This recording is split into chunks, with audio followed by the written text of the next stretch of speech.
MDO mode मतलब सबसे पहले इसका मैं उच्चारण बता देता हूँ। माइनिंग डेवलपर एंड ये ऑपरेटिंग होता है। मतलब कि यदि एमडीओ मोड में हमारा ये बीसीसीएल चला गया, एरिया 10 चला गया, तो उनका वर्कर उनका रहेगा, मशीन उनका रहेगा, और जो कोयला जो निकालेंगे वो खुद ही वो बेचेंगे। जो कि अभी कोयला जो निकालते हैं लेकिन बीसीसीएल बेचता है। यदि वो कोयला निकालने लगेंगे और खुद बेचने लगेंगे तो यहाँ के वर्कर को जो है कोई भी काम नहीं बचेगा, और यहाँ के वर्करों को धीरे धीरे छटनी करके सभी को बेरोजगार कर दिया जाएगा। देखा जा रहा है कि आगे जो मजदूर का बहुत नुकसान होने वाला है। आगे मजदूरों की पूरा भविष्य अंधेरे में जा रही है। और मैं बात को पूरा कर देता हूँ, जो उसका रॉयल्टी आएगा वो झारखंड सरकार को मिलेगी और आपको केंद्र सरकार को मिलेगा। मतलब कि उससे जो बेनिफिट होने वाला है उससे मजदूर वंचित रह जाएंगे। और मजदूर जिस तरह आप देखे होंगे कि सिंदरी में जो हाल हुआ था, सेम वही हालत केंद्र सरकार और यहाँ के जो मैनेजमेंट है, कोल इंडिया के जो मैनेजमेंट है, वही हालत सेम बीसीसीएल में करना चाहती है। उसी का आज हम लोग यहाँ पे विरोध प्रदर्शन किए हैं और ये कार्यक्रम नियंत्रण चलता रहेगा। चूँकि ये क्योंकि ये जो लड़ाई है ये मजदूरों ने अपने से खड़ा किया है, उसमें संयुक्त मोर्चा भी साथ दे रहे हैं। क्योंकि इसका हम लोग नाम रखे मजदूरों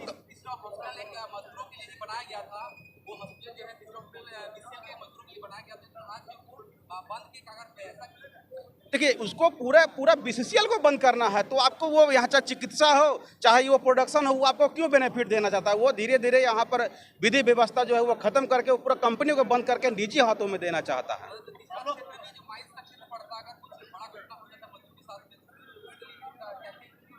बड़ी घटना हो जाती है तो देखें ना, कुछ लठाई तो अपने पास रखे हैं, वो आप आंदोलन करने जाइएगा और वो आपके पास मारपीट करेगा। क्योंकि आप देखे होंगे आपके प्रेस बंधु के माध्यम से ही हमको मालूम चला और पेपर में मैंने पढ़ा कि जो नया बेजबोर्ड जो लागू हुआ है एम्प्लॉय का, तो उसी तरह नॉन एम्प्लॉय को भी लागू हुआ है। 100-150 उन लोग को भी बढ़ा है, लेकिन जो यहाँ का आउटसोर्सिंग चल रहा है उसको लागू नहीं किया है। और वहाँ के मजदूर जो हैं यदि उसको जो मांगने के लिए गए तो मालूम चला कि उससे बात कोई नहीं करने आया है और उस पर लाठी चार्ज कर दिया गया। मतलब सीधी ये है कि नहीं, मतलब ये शोषण है। आज देखा जा रहा है कि जो निजी कंपनियां हैं, जो आउटसोर्सिंग है, वो मजदूरों पे हावी होती जा रही है।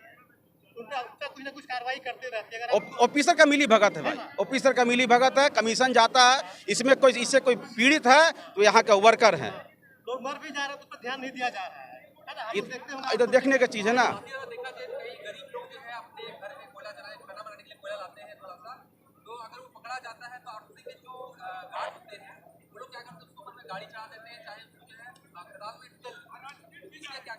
देखिए, अब तो बता दिए ना हम कि ये सबसे भली बातें सभी लोग जान रहे हैं कि क्या हो रहा है नहीं हो रहा। ये जो 1947 आज़ादी के पहले के जो समय बीता है, ये लोग फिर से वही राज लाना चाहती है कि ना। हम तो अभी बोले थोड़ी देर पहले कि यहाँ पे कीड़े मकोड़ों की तरह यहाँ के मजदूरों को, यहाँ के जनता को ये लोग कीड़े मकोड़ों की तरह मार देगा। उसके नज़र में आगे मांग नहीं माना जाती है तो हम लोगों का छठ पूजा के बाद भूख हड़ताल करेंगे, धरना प्रदर्शन करेंगे। यदि उस पर भी नहीं सुनवाई होता है तो हम लोग भूख हड़ताल पर जाएंगे। सर, देखा जाए तो संयुक्त मोर्चा मजदूर संघ जो है यहाँ पे एमडीओ मोड को वापस लेने को लेकर आंदोलन को उतरे हुए हैं। आप इसको लेकर क्या कहना चाहेंगे? इस मुद्दे पर मैं ज़्यादा नहीं बोल सकता हूँ। इस मुद्दे पर हायर मैनेजमेंट के संज्ञान में दे दिया गया। तो इसको लेकर आपका भी कुछ दायित्व पड़ता है, तो आप अपने स्तर पे क्या कर रहे हैं? मेरे स्तर पे इसमें मैं कुछ नहीं कर सकता। सर, देखा जाए तो एमडीओ मोड का अगर कुछ हानियां अगर देखा जाए तो इसमें क्या क्या नुकसान देखने को मिल रहा है जो ये लोग आंदोलन कर रहे हैं? क्या इसमें नुकसान हो सकता है एमडीओ मोड पे? एमडीओ मोड में नुकसान तो होने के लिए बनाया नहीं गया है। राष्ट्रीय हित में कोयले का उत्पादन का जो लक्ष्य है उसको देखते हुए ही बनाया गया। मतलब एमडीओ मोड में आप फायदे की बात कर रहे हैं, लेकिन मजदूर संघ जो है ये लोग नुकसान की बात कर रहे हैं। उस पर तो कमेंट नहीं कर सकते।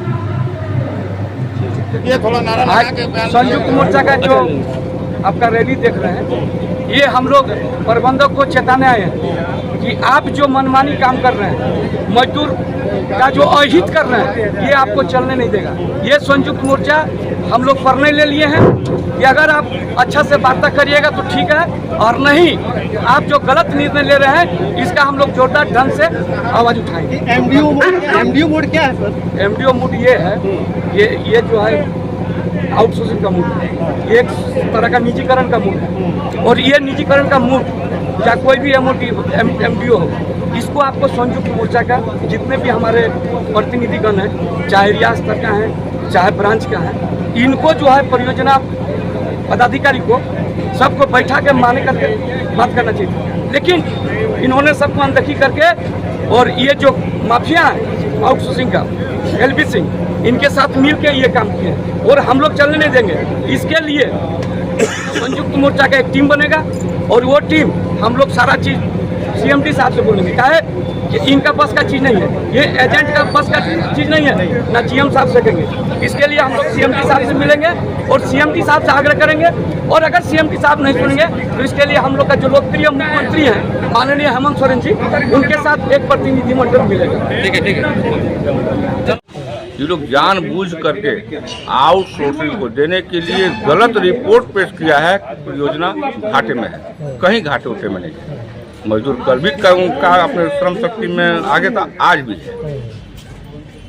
इस एमडीओ मोड से मजदूर सारे लोग भयभीत हैं कि कहीं हम लोग का हाल माड़ा वाला ना हो जाए, क्योंकि उसमें उस एग्रीमेंट में कहीं ऐसा भी सुनने में आया है कि ये भी प्रपोजल है कि वो कोयला अपने आप उत्खनन करेगी और बेचेंगे भी। एमडीओ मोड से क्या नुकसान है, थोड़ा इसके बारे में सब समझा सके तो? सबसे बड़ा नुकसान ये कि हम लोग काम करने वाले आदमी, हम लोग को यहाँ सरप्लस दिखलाया जाएगा और हम लोग को ये कहा जाएगा कि हम लोग का यहाँ कोई काम नहीं है, अन्यथा ट्रांसफर दूसरी जगह भेजने का मतलब अनुमान लगाया जा रहा है। अनुमान लगाया जा रहा है। 10 तरह की मजदूरों पर कर्षित होगा। जैसे आज ही मजदूर रिटायर होता है, अपनी पैसा अपनी पेंशन लेने के लिए 3 महीना 4 महीना 5 महीना लग रहा है। अच्छा, एमडीओ मोड अगर वापस नहीं ले जाता है तो इसके लिए क्या आप लोग आंदोलन करेंगे आगे? पूरे बीसीसीएल में घूम करके हम लोग यहाँ के भ्रष्ट प्रबंधन के विषय में बतलाएंगे, लोगों को, आम आदमी को बतलाएंगे, आम पब्लिक को बतलाएंगे कि हमारे लुधियाना एरिया का प्रबंधन कितनी भ्रष्ट है, जो हम मजदूरों का पेट पलाट मारते हुए हमें अपनी पाप को हमारे माथे पर लोड करने का काम करती है। एक बात और याद रखेंगे, यहाँ के अफसर, जो ब्राह्मण पूजा कराता है, पाठ कराता है, वही ब्राह्मण श्राद्ध भी करता है। जो मजदूर देश को बनाता है वही मजदूर देश झुकाने का भी काम करता है। किसान और मजदूर की हैसियत और ताकत को पहचाने लोग। अभी भी किसान आंदोलन चला था, पूर्ण बहुमत की सरकार है, बैकफुट पर आनी पड़ी और अपना वापस जो 3 काला कानून था वापस लेना पड़ा था। क्या नाम हुआ आपका? सुनील कुमार राय, राष्ट्रीय कुली मजदूर यूनियन इंटक।